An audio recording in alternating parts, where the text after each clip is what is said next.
Hey Jane Transit audience, welcome back to another episode of Jane Transit's COVID Confessions 1 year later. Oh my Lord, this episode, please make sure that you are sitting down, you have a pen and paper. I had the privilege of speaking to two of my friends, both licensed clinical psychologists, Dr. Adjoa Osei and Dr. Surrenca Albert. And after a little bit of a kiki at the beginning of the podcast, we got down to business talking about how to design our best lives as we come out of COVID. I hope that you all enjoy, and as I said, take some notes, and I'll see you on the other side.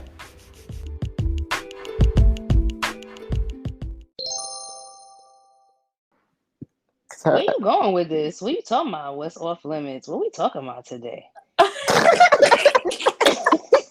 That's a good question. What you got going on? What you got going on, sis? What you trying to get into tonight on the podcast? I'm here to talk about mental health and the pandemic. Well, that's what I thought too. I was like, what's off limits about that? I don't know. And that podcast audience are my two guests. I am so excited to have this conversation with two of my dear friends who also happen to be amazing licensed psychologists. And so why don't we go ahead and get started? We're going to be talking about mental health and the pandemic and how they not only help transform some of their client lives, but also any transformations they had in their own life during this period. So why don't we start with Dr. Osei? Hi, everyone in podcast land. I'm so excited to be here and have this dialogue with two dear friends. My name is Dr. Adjoa Osei. I'm a licensed clinical psychologist practicing virtually, and I also have a private practice in Brooklyn, New York. Awesome. And Dr. Albert? Hi, everyone. My name is Dr. Surrenca Albert. I'm also a clinical psychologist. I'm in private practice in Forest Hills, Queens. I'm currently practicing virtually, though, so I can be wherever you are. You can follow me on Instagram. My name is Dr.Surrenca, Surrenca. Awesome. Well, that is as formal as I'm going to be tonight because y'all are my friends. So I'm going to say, hey, Adjoa, hey, Surrenca, if you don't mind. No problem. Absolutely fine. Great. So we know 2020 has been tough. And I know you two ladies prior to 2020 had been making some steps into private practice. So I'd love to hear a little bit about your journey, about how you got there and what kind of twists and turns the journey took when the world shut down. So that we're not talking over ourselves. Dr. Albert, do you want to start, Surrenca? Sure.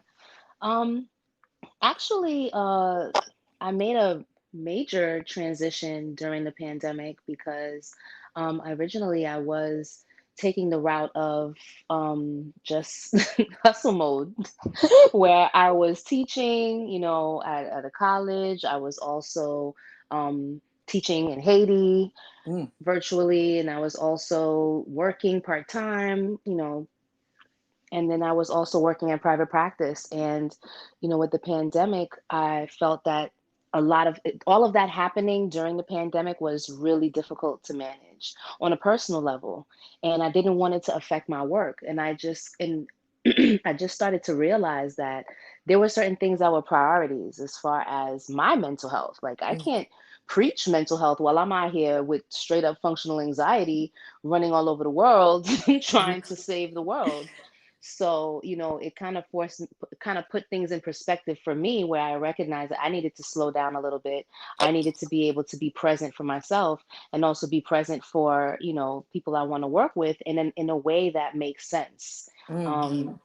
So, and I saw how much our people, like, people of color, were starting to really destigmatize mental health and recognize the impact that it has, and also recognize a difference in how you talk to someone, a therapist that shares a race or that shares a culture, and the nuances that come up in these conversations during therapy. So that was always my kind of plan as far as like what I wanted to do moving forward in life. Like it was always my life plan. But I decided to take a leap because I was always, being of Haitian culture, it's like you got to have a job, you have to, have a paycheck and have a pension. Like everything has to kind of be standardized. But Right. the idea of being an entrepreneur was not one that my parents really pushed on me. So it seemed like a big risk and it just seemed so unconventional. But I also recognized the kind of work I wanted to do and like in the kind of way I wanted to work. So I did take a leap of faith and transition into private practice. And it's been really, really, really rewarding to say the least. That is awesome. And Adjoa, what has your journey looked like? Yes, yes. So similar to Surrenca, private practice had been something I've been contemplating for a while. And I'd been doing it part time, and there's that mentality of kind of wanting stability. So it's like, stay with your city job, don't go into private practice. Like it does seem like this, fearful thing that you're questioning, okay, how, like, am I going to make it? And so it was really strange during the pandemic to be just personally feeling like a mess, not knowing what's going on, being Mhm. anxious, being depressed and not having access to things, that really nourish me and kind of help me get through the week. And at the same time, it was also a time where things were moving forward professionally. So Right. personally, everything's feeling like a mess, but professionally, things are happening, pretty quickly. And so one of the things I realized, during this was just having to tap into like, really, what do I want my days to look like? Because spending so much time kind of at home, having more time to think, not having those distractions I used to have before, was just realizing like I don't need to live this life of going from this job to this job and rushing here and not having time for this. And I started to value just my personal time and wanting to have more control. And there's just also seeing how employers, like how little value was placed on human life, Mm. Hmm. workers being seen as disposable, people on the front lines. And so again, it just made me really want to kind of reclaim some of that power. And through mentors and Surrenca and other supportive people like you, Juana, in my life, just talking about it and really being able to dream it and seeing that this could be a possibility. Being home allowed me to kind of really plan and like take those steps I had been wanting to do for a while. Mm-hmm. That's amazing. And I'm proud of both of you. Anybody I could recommend to you, I do. So, because I do admire that not only do you walk the walk, but you do talk the talk because you all are, both of you are implementing a lot of work that you also do with your clients. So, not to break any confidentiality, but what have been some of the challenges that you have faced or that your clients have faced that you've helped them through during this time? Dr. Sarenka? That's a really great question. I think it's been really varied, to be honest. Hmm. I feel like a lot of people are, because of quarantine and having to stay home and having limited access to our distractions, people Hmm. have really had the opportunity to face themselves Mm. and have a lot of moments of stillness, which is unsettling, especially for people of color. So I think one thing I definitely have had a lot of conversations with people about, and also I had to internalize for myself, is the concept of stillness. Like, Mm. not just resting, like actual stillness, because I think that there's like a distinction where resting, you can sit back and watch TV, play on your phone, but you're not resting. You're actually still, your mind is still going. You're trying to distract yourself. I often talk about stillness and using that as a way to tap into yourself and Girl, all this drag time. me. Why are you trying to describe my life, Surrenca? Okay, drag me. Ooh, I feel Saying, red. I'm saying it's so real. And I had to have that conversation with self as well, so and recognizing myself that I'm not still. I'm uncomfortable with stillness. Stillness causes me to start to think about, what I should be doing and where I should be and what I need to be doing. And, I try to fill up that space instead of allowing my body to speak to me, instead of allowing, my circumstances, my situation, my environment to give me indicators, to letting my senses kind of tap in and direct me and lead me. It's like I'm trying to go somewhere and I'm just spinning in circles. So for myself and also for my clients, that's, one thing I talk about. I talk about creating a routine, like curating your life, because I think a lot of our lives were dictated by our circumstances. Like, Right. You go to work, so you have to, your self-care ends up being on the train for a half an hour and listening to music, or picking up a cup of coffee on the way in, or grabbing lunch with a coworker. Now all of that is taken away. So now you're at home and you have the opportunity of curating to a certain extent, those who were able to be home, of now having to establish routine, establish different means of having connection with others, establish different means of socializing and feeling a part of community. And all of that was really, really difficult. And Right. and the other thing definitely was conversations about what it means to be Black. Oh, girl. I feel like You we're know, always having that conversation. Mhm. yeah, but I feel like it hit therapy different. Mm. It Okay. hit therapy different in the sense that, people are more receptive to the idea of white supremacy. People are more receptive to talking about how much, they recognize code switching and how much it messes with them. Even when in the workplace, like, people don't want to go back to work because they don't want to deal with these as per my email, you know, exchanges where you have to do all this elaborate like TI level code switching, expeditiously, in order to just convey a simple thought, or having to police your hair, your nails, your jewelry, Right. the bass in your voice, how you style, yourself, how you, even the small talk you have. Oh my God. I was about to say one of the things I dread the most is having to be open to small talk and acting like I give a fuck. Like, I'm like, I'm sorry. You went where? Great. Bye. This is It's why I really show up to difficult. meetings. Like literally, if the meeting's at 10:30, I'm there at 10:30, 10:31, 10:32, because you don't have the same relationship at work. So there's certain people that when I was working, with other people, it's like you have, colleagues that you're closer to, and then other people, it's like, why are we doing this banter? Like, Right. you don't care what I did the weekend. I don't really want to know what you did the weekend. And that's the thing, so nobody wants to deal with that mess. And that's why everybody wants to kind of govern their lives differently, but it's about figuring out what that looks like. What Right. do you yourself want your life to look like? How would you like to earn income? How would you like to, your day, like you said, Adjoa, what do you want your day to look like on a day to day? Mm-hmm. Adjoa, did you see some of these things coming up with your clients? And was there anything in particular that you picked up for yourself as you were also being a comfort to your clients? Mm-hmm. Mm-hmm. Definitely, I agree with Surrenca. I mean, there was a lot of isolation. I think that, there was a lot of like relationship issues coming up, whether people were single or in a relationship. This unexpected, we didn't even get time to really adjust. It was like 1 minute things are open, next thing things are shut down. And so there was a lot of like uncertainty, not knowing what was going to be like day to day. We also had people who had to go out to work or travel or what have you.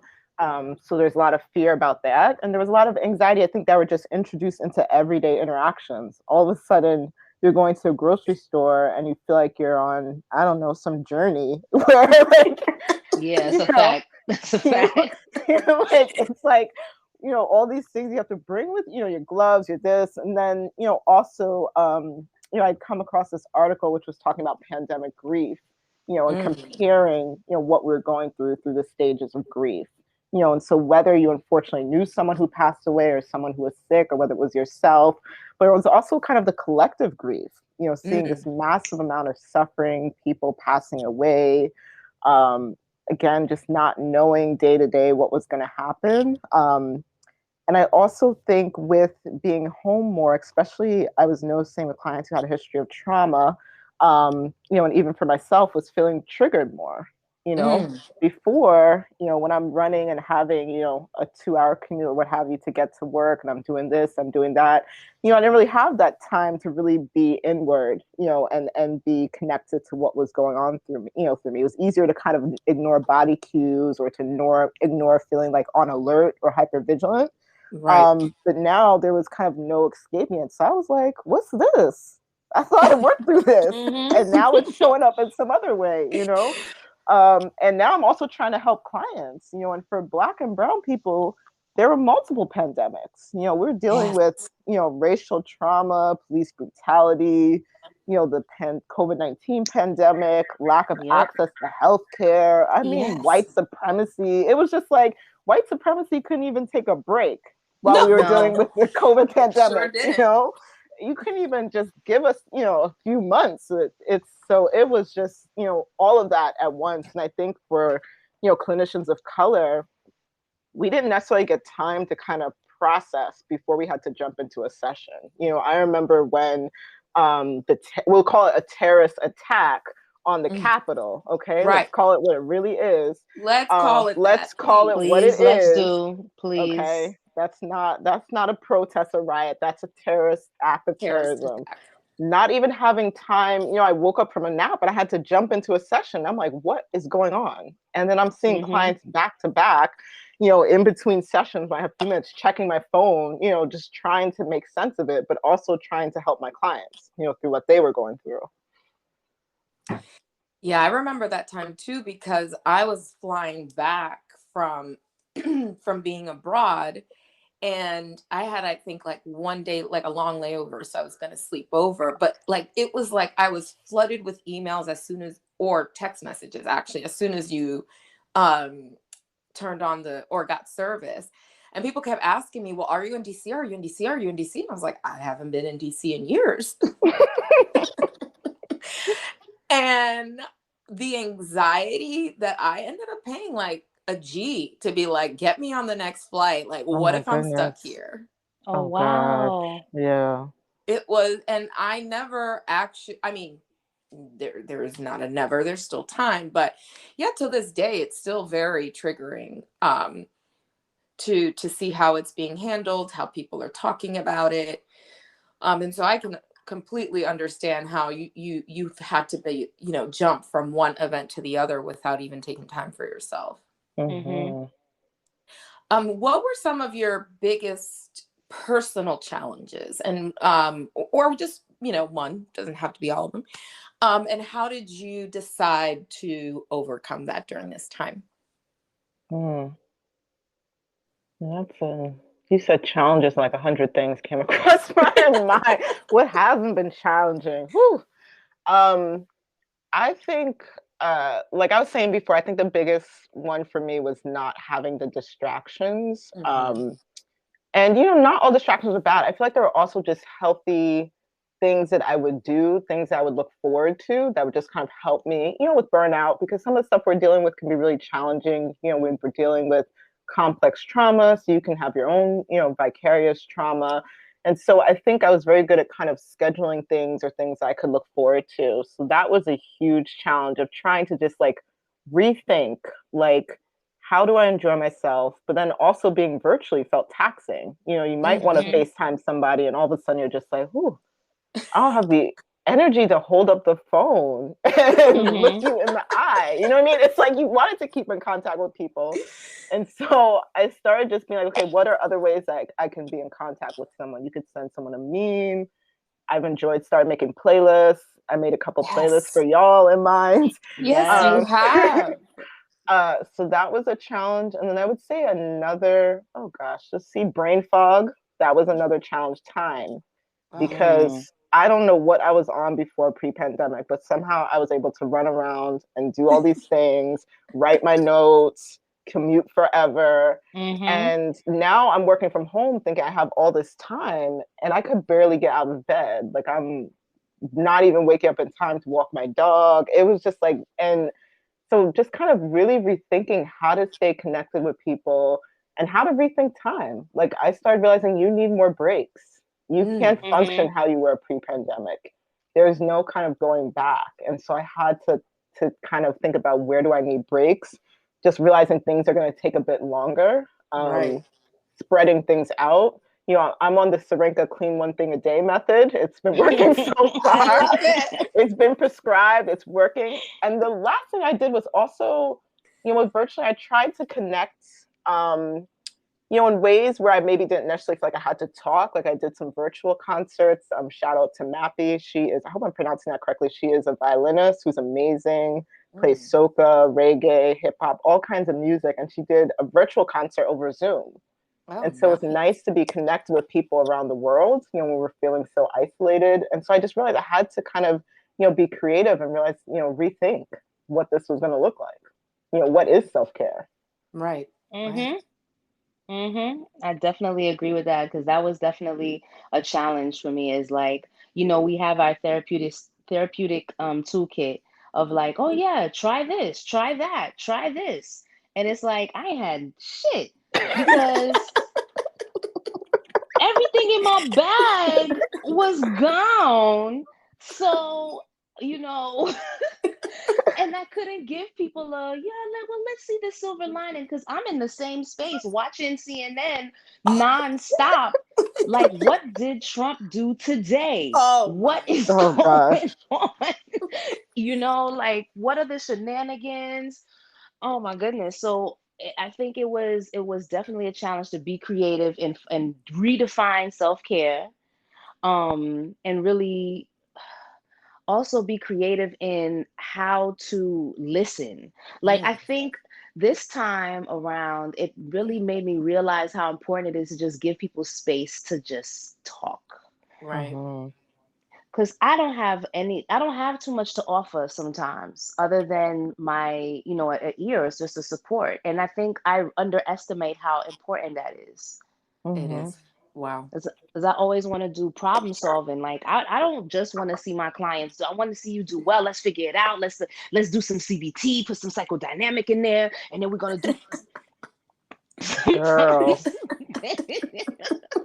all girl. within 45 to 60-minute sessions. We Which are is why my therapists sessions in are never trouble. 45 minutes. Okay, my sessions is always 6, because I be trying to do the most with the least. And you know what I But found? Oh, sorry, mhm. Surga. You're about to say Nah, something. nah, good. No, that's it. I was just gonna say listening has really been interesting. Just sitting back and giving people like a whole half hour, and they just go on and on and on. And I sit back and I kind of like, you know, consolidate it at the end. And that like somehow is like, whoa, yes. And I'm like, oh, that was good. Yes. The superpowers of the listening. Yeah. It Oh, is Adjoa, so you were gonna say. true. Yeah, it's so true. I was just gonna, you know, really strongly agree with that. Like holding space for people, we don't always necessarily, you know, realize when you're in the thick of it. You know, that not everybody has a space where they can show up and just be present and have someone listening, be attuned, you know, connecting, you know, with them in that way. And I also found that I'm not a big self-disclosure. I'm a very private person. I'm looking at everybody like they're the feds. Okay. It's just not me. Like it's been, I think culturally too, and just my family. So it's just very private. But I did find that I was self-disclosing more, you know, like you feel a mess, I feel a mess too, you know. I'm having Hmm. trouble getting out of bed, you know, I'm, you know, missing this, missing that. And so I did find that too was kind of another way to connect, you know, where appropriate was to let people know, like, I'm not going to pretend that I'm doing okay. Like I was Right. struggling. I could not get haircuts. If you know me, haircuts are a form of my self-care. That is a part of Hmm. my therapy, seeing my Yep. barber. And for a while, I was just like, especially since we're doing virtual, like I can see myself in the video. And I was just like, you know what? I'm wearing head wraps. I don't care if this is professional or not professional. Like I just had to rethink it. And I was just like, listen, y'all don't know what's going under here. I feel you too. Right. Right. Right. I mean, I love that head wrap series, by the way. Head So if wraps it and ever mental comes, health, hashtag and Yep. IG. um, so you've both touched on this. We are in a different phase of the various pandemics, some moving a little bit further than others. But when it comes to the COVID-19 one that, had us sitting at home, we're now going back to work. So what are some not challenges, but what would be some recommendations rather, that you give to folks who are preparing to get back to work, whether it's the employee or the employer coming up with the policies? Mm. Um, I would say listen. Listen to your employees. Listen to your people need to kind of start communicating, get more accustomed to communicating and um establishing comfort. But I think it's hard to do that without communication. Because one thing that I really took away from the pandemic was the way that administration and like systems of power were just not in line or in congruence with the people, Hmm. and didn't make the people feel safe, which is why nobody wants to go back to work, Right. which is why, nobody wants to go back into these spaces, of just being uncomfortable. Um, so I think collaboration, and I think creating plans that are actual plans that are solid and consistent so that people can feel comfortable, safe, and valued. I think Hmm. that's a big thing. It's not, it definitely is safety. It's definitely, people want to be able to know that they're going someplace and they're not going to be placing themselves or their family at harm. But Right. also, people want to know that they're valued, that they're not just a body there. And that's the thing that I think was a takeaway from a lot of the policies that were put into place and these mandates and restrictions. It never left anyone feeling like anyone really, like, no one cared. Right. Mm-hmm, mm-hmm, mm-hmm. Yeah, I think it definitely made people feel disposable. It made it feel like there weren't really going to be, any changes. I mean, this should have been a huge, wake up lesson thinking about the massive amounts of loss versus, you know, people thinking about profits and this and that, and not really caring, about, their employees at all. And so I do think we kind of move past, and I'm just going to plug right now, we need to do an episode on white supremacy culture because, Yeah. that's a whole nother thing. But the reason I bring it up is because it's these norms and standards, based in whiteness, they're assumed to be universal. And so Mm. those in power are assumed to know what's best for those who have least power within the organization. And so I agree with Mm-hmm. Surrenca. There needs to be more listening, more comprehending. Not only listening, but what are you taking away from what this person's saying? How can we put this into action? Um, I also think, again, there are many of us who are not as privileged, or some people who have to go back to work or go back to jobs where they don't feel valued, and thinking about what feels within your control, what feels safer for you, what can you focus on to help you protect yourself. I think connecting back to our values, how do we think about what is an important value within our life and how do we use that to guide our decisions? And, Right. and also if it's a Mm. work environment that's, unhealthy or toxic, how do we rebuild a life outside of work? How do Mm-hmm. we find those pockets of, meaningful work? And when I say meaningful work, not talking about what capitalism thinks is work, which is, being productive, creating profits for, all these people, but really what are the things, that feel important to you that you want to connect to, that might be outside of work? That's awesome advice. And I think that Mm-hmm. we may have talked about happiness not being centered in work in the past, but I think if nothing else from 2020, we've learned that we definitely have to have separate lives and identities from that title and that workplace, and that check, for Mm-hmm. sure. Absolutely. Yeah. Mm-hmm. I'd love to hear what's next because I know that your practices have been thriving during this time. So what do you view as next? What do you have cooking, Adjoa? What I have cooking is rest. Put that in the oven, 350 degrees. Okay.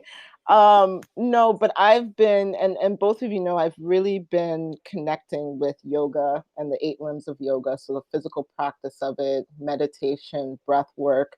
And so I'm wanting to think about how can I integrate that into my therapeutic work. It's made me think a lot about our bodies and how are we functioning in ways that are out of sync with our bodies. And so hoping to kind of do a group or workshops around that. Definitely want to collaborate with Surrenca in doing an integrative wellness series centered for, Black women and Black femmes.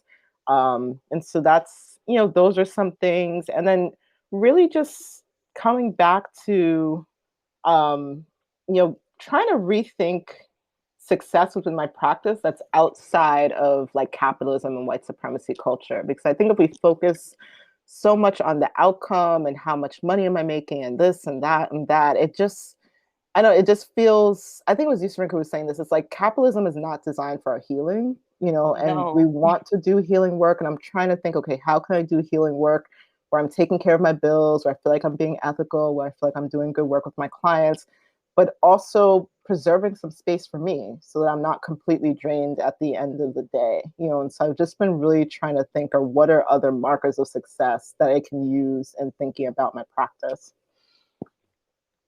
Great. Absolutely. We're here to support that for sure. Thanks, love. Thanks, lovies. And Surrenca? I mean, I agree with Adjoa. That's the same wave that I'm on, because I think that the more that I've given myself space and to understand what stillness is, like, and experience it myself, I'm able to impart that in ways that are like make sense to the clients that I work with. So I want to be able to maintain that balance because I need to be present for them and I want to be present for them. And I don't want capitalism to seep into it. I don't want functional anxiety to be ruling me where I'm, not as present as I could be. And then I'm telling people to be present. I can't tell people to do things that I'm not embodying myself. And it's hard to do that within the system, but creating that balance is so important. And I think curating, is really important. And I think what I would like to do is continue to work in my private practice and find creative ways of um, actually being there for people who may not be able to afford it, or being there for people in maybe more dynamic ways, maybe not as therapy, but like with workshops, our wellness series, doing retreats and doing workshops and doing meetings and doing groups and just creating more space for conversations, for shared stories, for sharing information and imparting knowledge, and definitely tapping into our ancestral roots so that can also lead us in the path that we need to go in. Because there's certain goals that I have for myself in my practice, but then I also have to recognize that I'm not doing work for myself, I'm doing it for the collective. And I need some space and stillness for the collective to lead me to where I need to be. That needs to be on a t-shirt. Girl. I'm sitting here and I felt it all the way in I my know. soul. I was like, that collective spirit that hit me in my chest. Okay. Because I want to do the good work. I want to do the good work of, of our ancestors. And I don't think we can tap into what they need from us if we're not present, So being able to expand this in a way where I could touch as many lives as possible and as best as possible through series, through workshops, through these podcasts, and it's just beautiful. And I just want to continue doing that because it makes a difference. It makes such a huge difference. Absolutely. And I am very appreciative of your gems and your vulnerability tonight. I've learned a lot, and I'm hoping that folks can continue to learn from you both. So let us know where we can find you. Dr. Osei? Yes. So my website is my name and my degree. So it's Adjoa, ADJOA, OSEI, PSYD.com. You can also find me on Instagram at Dr. Adjoa Adjoa Osei Osei. Awesome. And Surrenca, do you want to tell us one more time? Yes, you can find me on Instagram at dr.surrenca, Surrenca. And also I have a website. It's bellavie.wellnessservices.com. That's BELLAVI wellnessservices.com. Great. Well, I am definitely looking forward to having you both back. I think this was just the tip of the iceberg in terms of our conversations on how to continue to, work outside of the white supremacist system to make sure that we are well, but our collective is also well. So thank you all so much. You're Thank you. welcome. It was such a pleasure to meet to have the opportunity to talk to you ladies. As always, it just feels good to have these spaces, and I appreciate the fact that we were able to get together and have this conversation. It's so meaningful. There's something about when Black women come together. Mm-hmm. Yes.